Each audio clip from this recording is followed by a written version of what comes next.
너무 안쓰러워요. 여자가 말했다. 방금 $70를 내고 연료통을 가득 채운 포드 SUV 운전석에 앉아 있는 여자의 남편이 아내를 돌아보았다. 그는 심통이 나 있었다. 말도 안 되는 휘발유값 때문이기도 했지만 방금 페블비치 골프 코스의 감질나는 풍경이 차창 밖으로 스쳐 지나갔기 때문이다. 아내가 허락한다 해도 그는 한가로이 골프를 즐길 형편이 못 됐다. 이런 상황에서 안쓰러운 이야기가 귀에 들어올 리 없었다. 뭐가? 결혼 25년 차의 남자가 날카롭게 말했다. 그녀는 남자의 말투에 전혀 신경 쓰지 않았다. 저기요. 그녀는 앞유리 밖으로 숲을 가로질러 나온 텅 빈 고속도로를 응시했다. 그녀의 손가락은 특별히 무언가를 가리키고 있지는 않았다. 남자는 점점 더 짜증이 났다. 무슨 일이 있었을까요? 그가 한마디 쏘아붙이려는 찰나 아내가 얘기하는 것이 눈에 들어왔다. 순간 그는 죄책감에 휩싸였다. 30m쯤 앞 모래로 덮인 도로변의 교통사고 현장에서나 볼 수 있는 기념비가 놓여 있었다. 대충 만든 십자가와 진홍색 장미꽃 한 다발. 안쓰럽군. 자신의 아이들을 생각하며 남자가 말했다. 아직도 그는 두 10대 아들이 핸들을 잡을 때마다 가슴을 졸였다. 아들들이 사고를 당했으면 어땠을까? 상상만으로도 끔찍했다. 그는 방금 무뚝뚝하게 내뱉은 대꾸가 후회됐다. 그가 고개를 저으며 아내의 불안한 얼굴을 돌아보았다. 부부는 어설프게 만들어 놓은 십자가를 지나쳐 달렸다. 그녀가 속삭였다. 세상에, 오늘 발생한 사건이에요. 그래? 네, 오늘 날짜가 적혀 있었어요. 그는 몸을 바르르 떨며 누군가가 산책 코스로 추천해준 인근 해변을 향해 계속 달려나갔다. 좀 이상한데? 뭐가요? 이 구간 제한 속도가 55km잖아. 사망자가 생길 만한 사고가 있을 곳이 아닌데? 아내가 어깨를 으쓱했다. 보나마나 애들이 술 마시고 차를 몰다가 사고를 당한 거겠죠. 그는 산란해진 마음을 가다듬었다. 휴가가 아니었다면 지금쯤 포틀랜드에서 계산기를 두드려대며 다음 팀 단합회 대회 때 레오가 또 무슨 일로 사람을 당황하게 만들지 궁금해하고 있었겠지. 캘리포니아의 가장 아름다운 곳에서 남은 닷새를 어떻게 보낼지에만 집중하자고. 앞으로 100만 년 동안은 페블비치 근처에도 얼씬 못하게 될 테니까 그냥 이 순간을 즐기기만 해. 그는 속으로 말했다. 그는 아내의 무릎에 한 손을 얹은 채 해변을 향해 차를 몰았다. 아침을 잿빛으로 물들인 안개는 더 이상 그를 거슬리게 하지 못했다. 68번 루트 홀먼 고속도로를 달려나가면서 캐서린 댄스는 아이들에게 전화를 걸었다. 두 아이를 각자의 캠프장으로 데려가는 일은 댄스의 아버지 스튜어트가 맡기로 했다. 호텔 미팅을 위해 일찍 집을 나서야 했던 댄스는 어젯밤 12살 웨스와 10살 매기를 부모님에게 부탁해 놓았다. 엄마, 오늘 밤에 로지스에서 저녁 먹어도 돼요? 매기가 물었다. 생각 좀 해보자. 엄마가 큰 사건을 맡았거든. 어젯밤에 할머니랑 스파게티면을 만들었어요. 밀가루랑 달걀이랑 물을 넣어서요. 할머니가 제로에서 시작한다고 했는데 제로에서 시작한다는 게 무슨 뜻이에요? 만들어진 걸 사오지 않고 모든 재료를 직접 준비해 처음부터 만든다는 얘기야. 치, 나도 안다고요. 제로가 뭔지 모른다는 얘기였어요. 치는 빼고 얘기해. 그리고 엄마도 그게 무슨 뜻인지 모르겠어. 나중에 같이 찾아보자. 좋아요. 그럼 이따 보자. 사랑해. 오빠 좀 바꿔줘. 안녕 엄마. 웨스는 오늘 테니스를 치러 가기로 한 얘기를 장황하게 들려주었다. 웨스는 서서히 청소년기로 접어드는 중이었다. 어떨 때는 한없이 귀여운 아들이었다가도 또 어떨 때는 거리감이 느껴지는 10대 아이다운 모습을 보였다. 웨스의 아버지는 2년 전에 세상을 떠났다. 웨스는 이제야 비로소 비탄의 그림자에서 완전히 벗어나온 것 같았다. 그에 반해 어린 매기는 회복력이 놀라울 정도였다. 마이클 아저씨가 주말에 배 타고 나가신대요? 그래. 야호!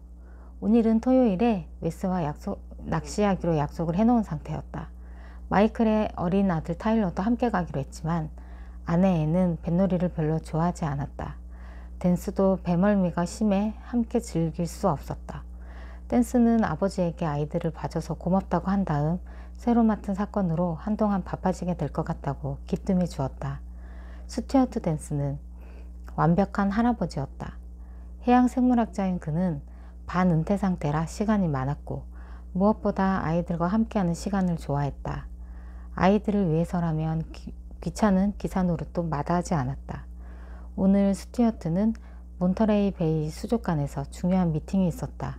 하지만 댄스에게는 캠프장에서 아이들을 데려와 할머니에게 잘 맡겨놓을 테니 아무 걱정 말라고 했다. 퇴근길에 데려가기만 하면 된다고. 댄스는 매일 사랑하는 가족이 가까이 있다는 사실을 감사히 생각했다. 그녀는 이런 주변의 지원 없이 힘겹게 아이들을 키우는 미혼모들에 대한 연민을 금할 수 없었다. 그녀는 신호등에서 속도를 줄이고 몬터레이 베이 병원 주차장으로 들어갔다. 파란색 바리게이트 너머로 몰려든 시위자들이 보였다. 군중은 어제보다 많아진 것 같았다. 어제는 그제보다 많았고. 몬터레이 베이 병원은 유명한 시설이었다.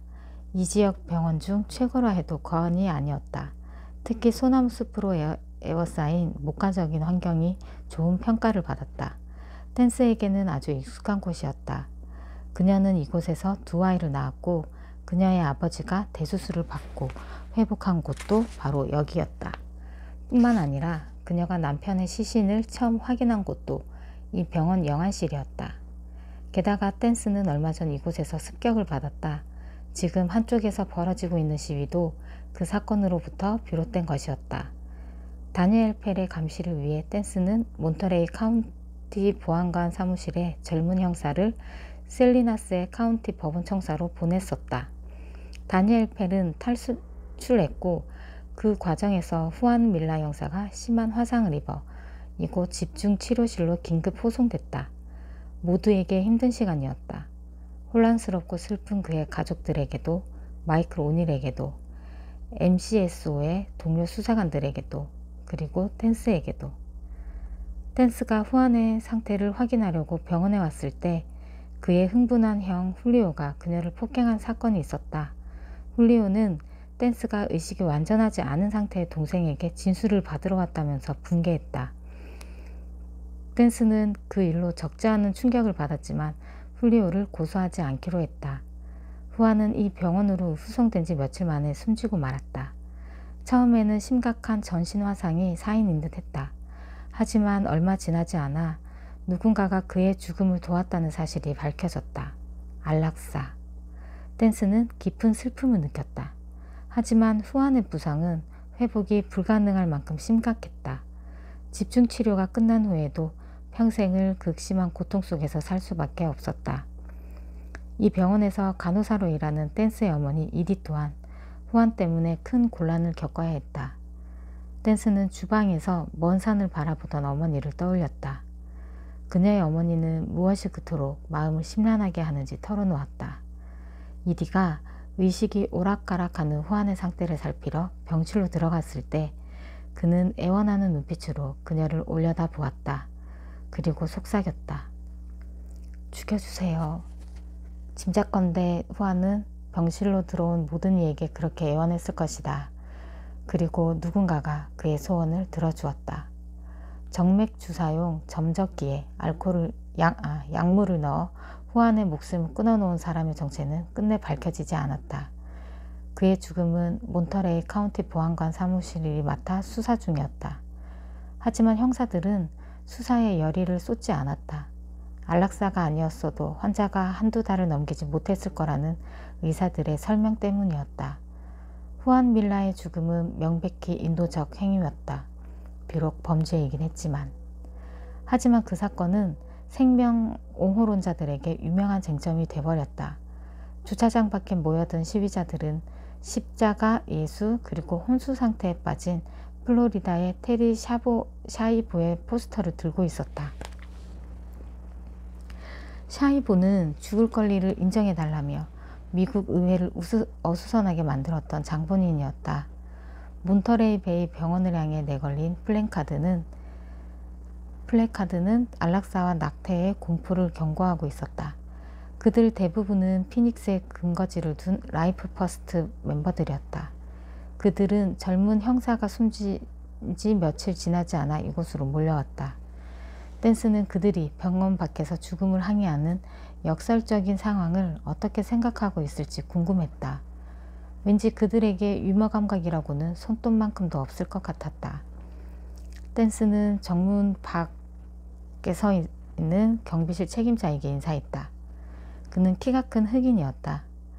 좋은 아침이에요, 헨리. 오늘도 시끄럽군요. 어서 오세요, 댄스 요원님.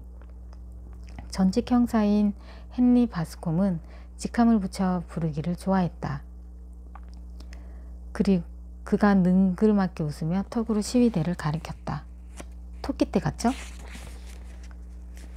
주모자가 누구죠? 시위대 중앙에는 빼빼 마른 대머리 남자가 서 있었다. 그의 뾰족한 턱 밑으로 붉은 살이 늘어졌다. 그는 성직복 차림이었다. 저 사람이 주모자입니다. 목사예요.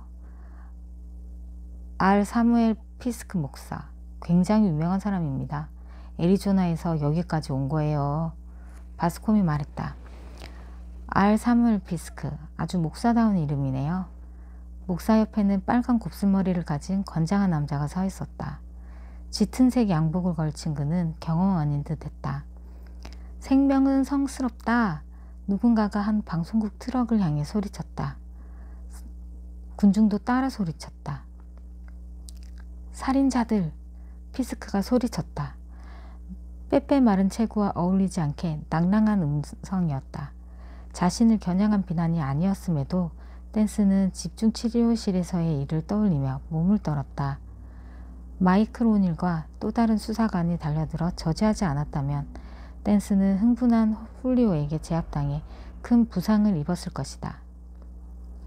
살인자들! 시위대는 구호를 반복해 외치기 시작했다. 살인자들! 살인자들! 몇 시간 후면 그들의 목은 심하게 쉬어버릴 게 분명했다. 행운을 빌어요. 그녀는 경비실 책임자에게 말했다. 바스콤은 눈을 굴리는 것으로 대꾸를 대신했다. 안으로 들어선 댄스가 잠시 주변을 살폈다. 어머니가 보이지 않자 그녀는 안내 데스크에서 직원에게 도로변 십자가 사건 목격자의 병실 위치를 물었다. 댄스가 열린 문간으로 들어서자 침대에 누워있던 금발의 10대 소녀가 쳐다보았다. 안녕, 태미. 캐트린 댄스라고 해. 잠깐 들어가도 될까? 그녀가 미소를 지으며 말했다. 태미? 안 죽었네? 어? 태미 포스터를 트렁크에 가둬두고 사라진 범인은 오판을 했다. 차를 해안에서 훨씬 더 떨어진 곳에 세워두었더라면 밀려든 바닷물이 차 전체를 삼켜버렸을 것이다. 불쌍한 소녀는 끔찍하게 죽음을 맞았을 테고. 하지만 차는 해안에서 얼마 떨어지지 않은 느슨한 물에 파묻혀 있었다. 스며들어온 물은 트렁크 안을 15cm 정도밖에 채우지 못했다. 새벽 4시경 공항으로 향하던 항공사 직원이 먼발치에서 반짝이는 차의 일부를 발견했다. 그의 신고로 출동한 구조대는 의식이 반쯤 남아있는 태미를 트렁크에서 꺼내 저체온증으로 더 심해지기 전에 서둘러 병원으로 후송했다. 몸은 좀 어때? 댄스가 물었다. 괜찮아요. 태미는 탄탄한 몸매에 예쁘장했지만 조금 창백해 보였다. 그녀는 말처럼 긴 얼굴에 완벽하게 염색한 금발머리를 가졌다. 성형한 티가 나는 앙증맞은 코도 인상적이었다. 태미가 작은 메이크업 가방을 힐끔 쳐다보았다. 댄스는 태미가 민낯으로는 절대 외출하지 않을 타입이라는 생각을 했다. 댄스가 배지를 꺼내 보였다. 태미가 배지를 슬쩍 쳐다보았다. 예상보다 양호해 보이네. 너무 추웠어요. 지금껏 그토록 추위에 떨어본 적이 없었어요. 아직까지도 충격이 가시지 않아요. 아무래도 그렇겠지. 태미의 시선이 텔레비전 화면 쪽으로 돌아갔다. 연속극이 방영 중이었다. 댄스와 매기도 심심할 때 가끔 보는 드라마였다. 몇 달 만에 봐도 줄거리를 완벽하게 파악할 수 있는 신기한 드라마. 댄스는 의자에 앉아 테이블에 놓인 풍선과 꽃을 돌아보았다. 본능적으로 그녀의 눈은 빨간 장미나 종교적 선물, 십자가가 그려진 카드가 없는지 빠르게 살폈다. 그런 건 보이지 않았다. 병원엔 언제까지 있을 거니? 아마 오늘 퇴원할 수 있을 거예요. 어쩌면 내일일 수도 있고. 여기 의사들은 어때? 미남들이야? 태미가 피식 웃었다. 어느 학교에 다니니? 로버트 루이스 스티븐슨. 졸업반? 네, 가을에 졸업반으로 올라가요. 소녀의 긴장을 풀어주기 위해 댄스는 잡담으로 인터뷰를 시작했다. 여름 학교에는 다니는지, 어느 대학에 진학하고 싶은지, 가족, 스포츠, 그런 질문들. 방학 계획은 짰어? 다음 주에 엄마랑 동생이랑 나랑 셋이서 할머니를 만나러 플로리다에 갈 거예요. 태미의 음성에는 분노가 살짝 묻어나왔다. 플로리다 가족여행이 죽기보다 싫은 듯. 태미, 우린 내게 이런 짓을 한 사람을 꼭 잡고 싶어. 개자식. 댄스가 이해한다는 듯 눈썹을 살짝 축혀 세웠다. 어떻게 된 일인지 들려줄래? 태미는 자정 직전에 클럽을 나왔다고 했다. 주차장으로 들어섰을 때 누군가가 소리 없이 달려와 덮쳤다. 범인은 태미의 입과 손과 발을 테이프로 꽁꽁 묶은 다음 트렁크에 가두고 해변으로 차를 몰았다. 그는 날 거기 내버려 두고 사라졌어요. 소녀의 눈은 초점을 잃은 상태였다. 어머니를 닮아 천선적으로 공감적 이해에 능한 댄스는 소녀의 공포를 온몸으로 흡수했다. 아는 사람에게 당한 거니? 태미가 고개를 저었다. 하지만 어떻게 된 일인지는 알아요. 응? 갱단 멤버였어? 네, 아마 모르는 사람은 없을걸요? 갱단에 들어가려면 누군가를 죽여야 해요. 라틴계 갱단에 들어가려면 백인 여자를 죽여야 하고요. 그게 규칙이에요. 범인이 라틴계였어? 네, 그랬던 것 같아요. 얼굴은 자세히 보지 못했지만 손은 똑똑히 봤어요. 짙은 색 피부였어요. 흑인은 아니었고요. 아무튼 백인이 아닌 것만은 분명해요. 체구는 컸어? 키는 별로 안 컸어요. 170cm도 안 됐거든요. 하지만 굉장히 억셌어요. 아, 그리고 문득 떠오른 사실이 있어요. 어젯밤엔 한 사람이었다고 했는데 오늘 아침에 생각해 보니 2명이었던 것 같아요. 2명을 봤다고? 누군가가 가까운 곳에서 지켜보는 것 같은 느낌이 들었어요. 여자는 아니었고? 오, 네, 여자였는지도 몰라요. 공황 상태였기 때문에 제대로 확인할 길은 없지만요. 누군가가 널 만졌어? 아니요, 그런 식으로 만지진 않았어요. 그냥 테이프로 묶어 트렁크에 던져 넣었을 뿐이죠. 태미는 눈이 분노로 번뜩였다. 해변으로 향하는 길은 어땠어? 기억나지 않아요. 겁에 질려 덜덜 떨었던 기억 외에는. 차 안에서 뭔가가 철커덕거리긴 했어요. 트렁크 안에서가 아니고? 네, 금속성 물체였던 것 같아요. 그는 날 트렁크에 가두고 나서 그걸 차에 실었어요. 난 그게 소우 시리즈 중 하나에서 봤던 도구일지도 모른다고 생각했어요. 고문 도구 말이에요. 자전거였을 거야. 해변에 나 있었다는 자전거 바퀴 자국을 떠올리며 댄스는 생각했다. 어쩌면 범인은 도주를 위해 자전거를 싣고 갔는지도 몰랐다. 댄스가 그랬을 가능성을 들려주자 태미는 아니라고 잘라 말했다.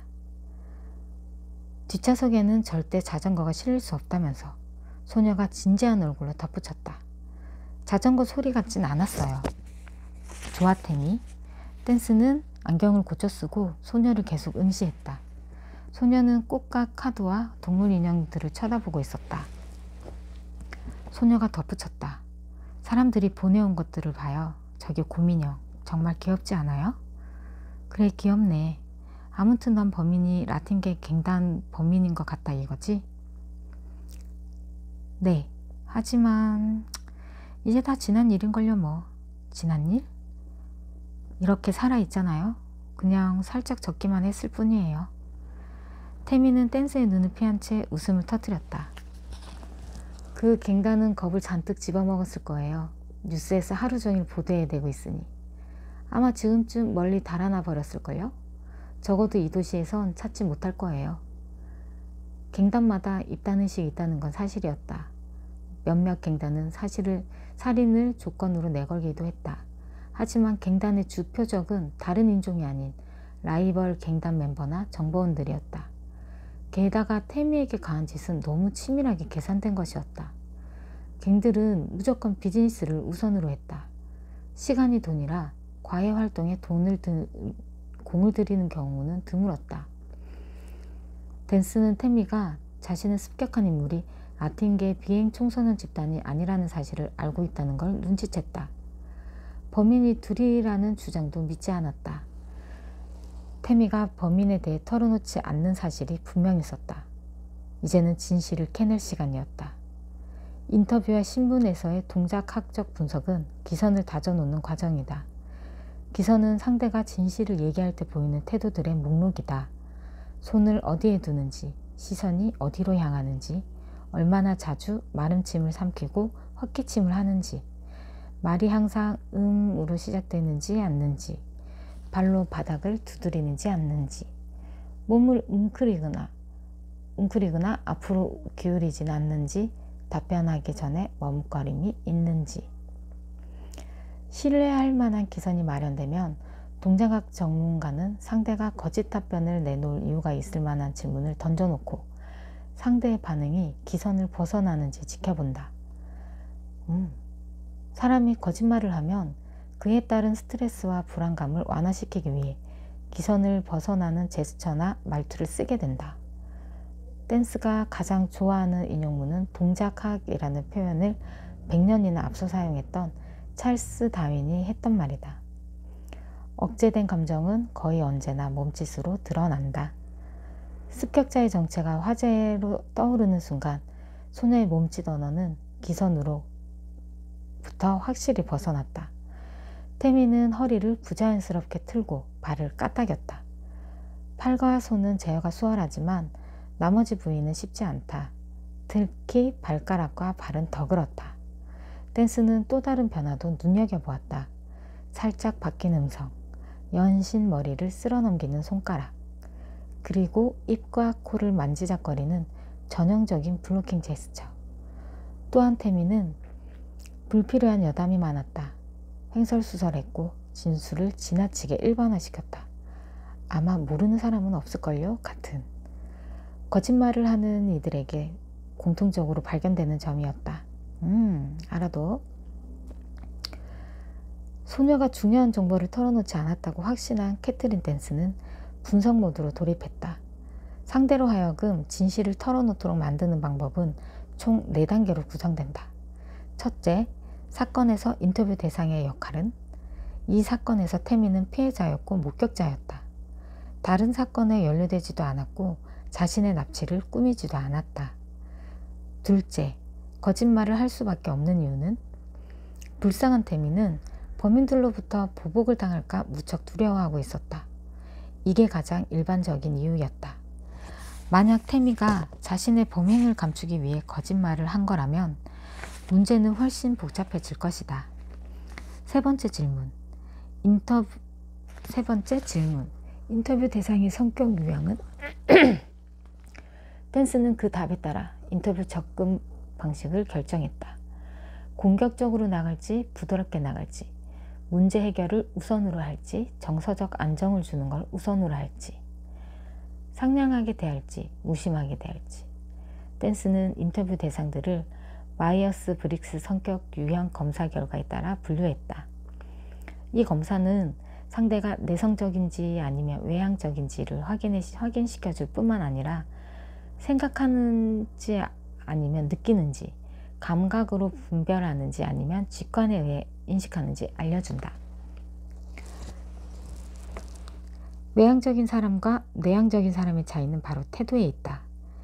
일부터 버리고 결과를 걱정하는 것은 외향적인 사람의 방식이다. 일을 버리기도 전에 숙고하는 것은 내향적인 사람의 방식이고, 정보 수집의 방법에는 두 가지가 있다. 오감을 믿고 정보를 확인하거나 이건 감각. 예감에 의존하거나 이건 직관. 의사결정 방법도 두 가지다.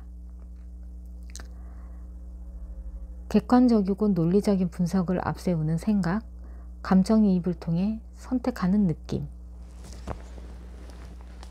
태미는 예쁘장했다. 탄탄한 몸매만 봐도 남학생들 사이에서 꽤 인기가 있을 것 같았다. 하지만 미래에 대한 불안감과 불안정한 가정생활은 소녀를 한없이 내향적인 사람으로 만들어 놓았다. 직관력과 감정이 풍부한, 한마디로 직설적 접근은 위험하다는 뜻이었다. 섣불리 접근했다가는 묵묵부답의 높은 벽에 부딪힐 수도 있었다. 냉혹한 질문이 심각한 정신적 외상을 초래할 수도 있었고, 마지막으로 신문자가 반드시 물어야 할 네 번째 질문은 바로 이것이다. 인터뷰 대상은 과연 어떤 타입의 거짓말쟁이인가? 세상에는 여러 타입의 거짓말쟁이가 있다. 조종자 또는 마키아벨리주의자, 무자비함에 대한 책을 써낸 이탈리아 정치사상가 이름을 따서 그들은 거짓말의 문제점을 전혀 모르는 사람들로 자신들이 세워놓은 목표를 달성하기 위해 사기를 도구로 이용한다. 사랑이나 사업이나 정치나 범죄를 위해. 그야말로 사기의 달인들이다. 다른 타입도 있다. 사회적 거짓말쟁이들은 분위기에 흥을 돋우기 위해 거짓말을 한다. 그리고 불안정한 적응자들은 좋은 인상을 남기기 위해 거짓말을 한다. 상황의 지배를 위해 거짓말을 하는 배우들도 있다. 태미는 적응자와 배우를 섞어 놓은 타입이었다. 불안감이 그녀로 하여금 연약한 자아를 북돋우기 위해 거짓말을 하도록 유도하고 있었다. 태미는 목표 달성을 위해서라면 어떤 거짓말도 서슴지 않을 타입이었다. 동정학적 분석은 바로 이 네 가지 질문에 대한 답을 준다. 나머지 과정은 간단하다. 이거 무슨 책?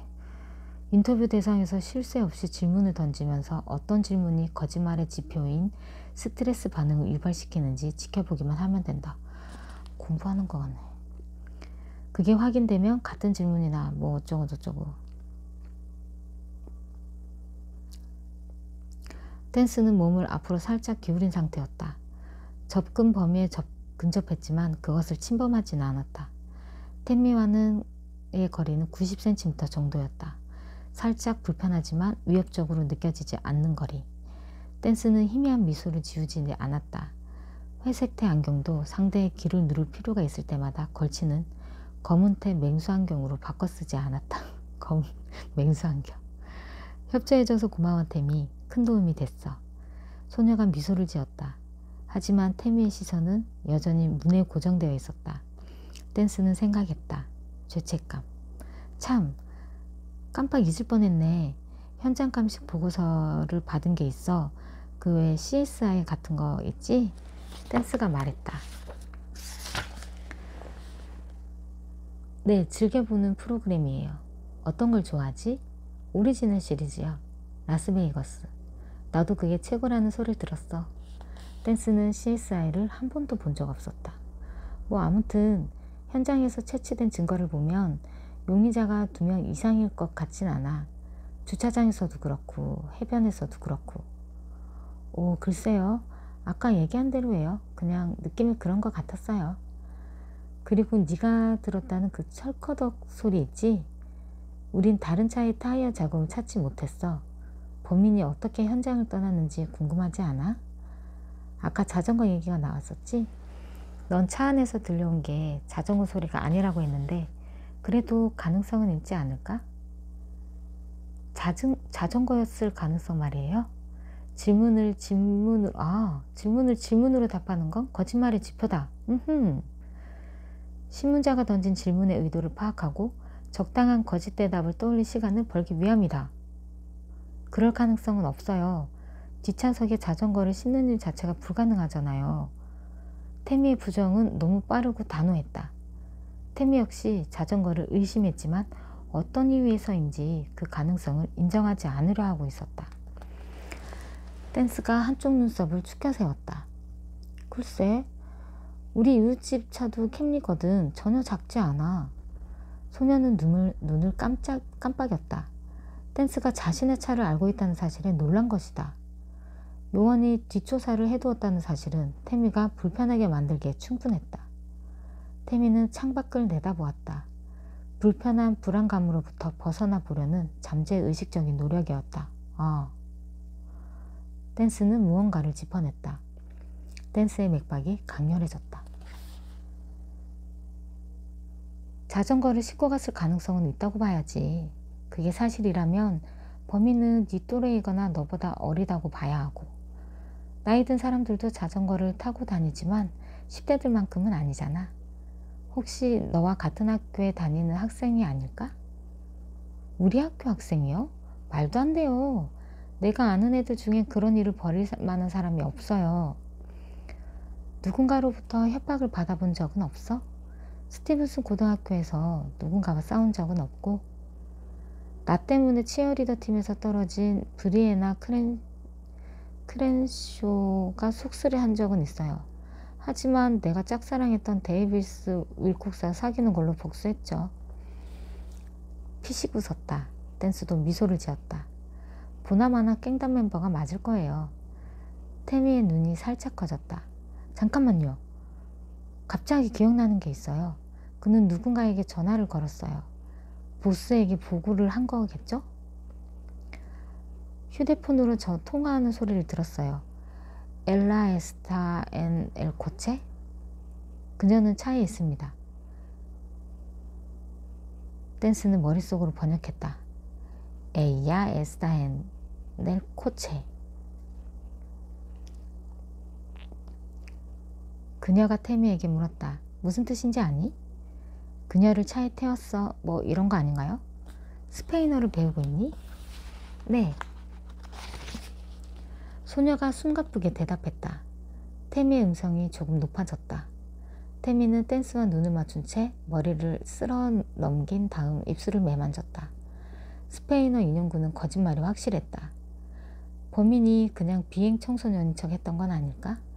자신의 정체를 감추기 위해서 말이야. 그건 널 습격해야 할 이유, 또 다른 이유가 있었을 거라는 뜻이고. 또 다른 이유라뇨? 그 답을 찾는데 네가 도와주길 바라고 있어. 그를 보지 못했니? 못 봤어요. 끝까지 내 뒤에 서 있었거든요. 주차장은 어두웠고요.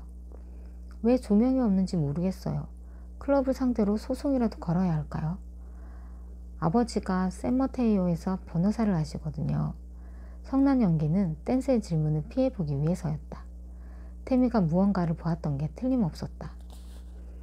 범인이 다가올 때 유리창으로 반사된 모습을 보거나 하진 못했어? 소녀는 고개를 저었다. 하지만 댄스는 집요하게 물고 늘어졌다. 힐끔이라도 볼 기회가 있었을 거야. 기억을 더듬어 봐. 여긴 밤에 좀 쌀쌀하잖아? 범인도 셔츠만 걸치고 있진 않았을 거라고. 재킷을 입고 있었니? 가죽? 아니면 천으로 된 거? 스웨터는? 트레이닝복이나 후드티 셔츠는 아니었어? 태미가 고개를 저었지만 부정의 태도는 제각각이었다. 댄스는 소녀의 시선이 테이블 위 꽃다발로 돌아가는 모습을 지켜보았다. 꽃다발 옆에는 문병카드가 써 있었다. 오 아가씨 제발 털고 일어나. 사랑하는 JP 그리고 비스티걸. 캐트린 댄스는 숙련된 법 집행관이었다. 꼼꼼하고 끈질긴 수사 방식이야말로 댄스의 성공 비결이었다. 하지만 가끔 그녀의 머리가 묘한 재주를 부릴 때도 있었다. 불충분한 사실과 느낌만으로 예기치 못한 마법 같은 성과를 올릴 때. A에서 B에서 X로. 바로 지금이 그랬다.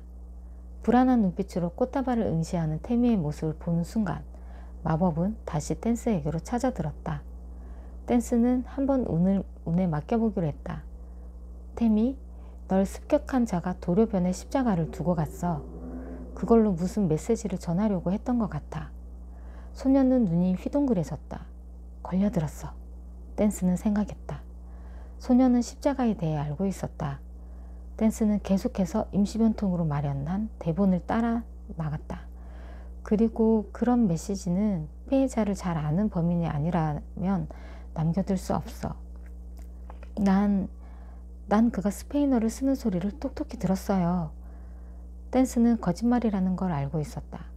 태미 같은 성격 유형을 대할 때는 반드시 탈출구를 만들어 놓아야 한다. 그렇지 않으면 협조를 이끌어내기 굉장히 힘들어진다. 댄스가 단정하게 말했다. 믿지 못하겠다는 게 아니야. 단지 그가 정체를 숨기기 위해 일부러 그랬다고 추측할 뿐이라고. 널 속이려고 말이야. 태미는 무척 비참해 보였다. 불쌍한 아이. 대체 누가 태미에게 이토록 겁을 주었을까? 태미 다시 얘기하지만 우리가 널 보호해 줄 거야. 범인이 누구든 두 번 다시 내게 접근하지 못할 거야. 네 병실밖에도 경관을 세워놓고 있을 거고 범인을 잡을 때까지 너희 집에도 사람을 세워둘 거야. 소녀가 안도의 눈빛을 내비쳤다. 막 떠오른 생각인데 스토커처럼 괴롭힘을 당해본 적은 없었어? 너처럼 예쁜 아이들은 충분히 그럴 수 있을 텐데. 항상 경계하며 지내야 할 테고. 소녀의 얼굴에 수줍은 미소가 떠올랐다. 댄스의 칭찬에 긴장이 풀려버린 것이다. 누군가로부터 괴롭힘을 당해본 적이 있니? 어린 환자는 망설였다. 다 됐어. 거의 다 됐어. 하지만 태미는 뒤로 물러섰다. 아니요. 댄스도 페이스를 맞추었다. 가족 중 누군가와 문제가 있진 않았고 충분히 가능성 있는 일이었다. 댄스는 이미 소녀의 배경을 조사해 놓은 상태였다. 소녀의 부모는 격렬한 법정 공방 끝에 이혼했다. 오빠는 독립했고 삼촌은 가정폭력 전과가 있었다. 하지만 태미는 친척이 저지른 범행이라고 믿는 것 같지 않았다. 댄스는 계속 낚시를 이어나갔다. 이메일로 연락하는 사람들과 문제가 생긴 적은 없었어? 온라인에서 알고 지내는 사람들과 말이야. 페이스북이나 마이스페이스 같은 데서. 요즘 그런 일이 흔히 벌어지잖아. 아니요, 난 인터넷을 잘 안 해요. 태미가 손톱을 맞부딪혀 거슬리는 소리를 냈다. 두 손을 꽉 움켜잡고 비트는 반응과도 다르지 않았다. 너무 몰아붙여서 미안해 태미. 그래도 이런 일이 두 번 다시 생기지 않도록 막으려면 어쩔 수가 없어. 그때 댄스의 시선을 잡아 끄는 무언가가 있었다. 소녀의 눈에 담긴 인식 반응. 살짝 들린 눈썹과 눈꺼풀. 태미는 같은 일이 또 벌어질까 두려워한다. 하지만 태미는 이미 경찰의 보호를 받고 있다. 아마도 태미의 반응은 습격자가 다른 이들을 표적으로 삼을 수 있다는 걸 암시하는 것이리라. 소녀가 마른 침을 삼켰다. 태미는 스트레스 반응의 부정 단계에 들어서 있었다. 그만큼 많이 움츠리고 있다는 뜻이고 경계 수준이 높아졌다는 의미였다. 내가 모르는 사람이었어요. 하나님께 맹세해요. 맹세한다는 건 자신이 거짓말을 하고 있다고 절규하는 것과 다르지 않았다. 나는 거짓말을 하고 있어요. 진실을 말하고 싶지만 너무 무서워요. 좋아 태미, 널 믿어. 너무 피곤해요. 엄마가 오실 때까지 좀 쉬고 싶어요. 그렇게 해 태미. 그녀가 일어서며 태미에게 명함을 건넸다. 뭔가 떠오른 게 있으면 연락 줘.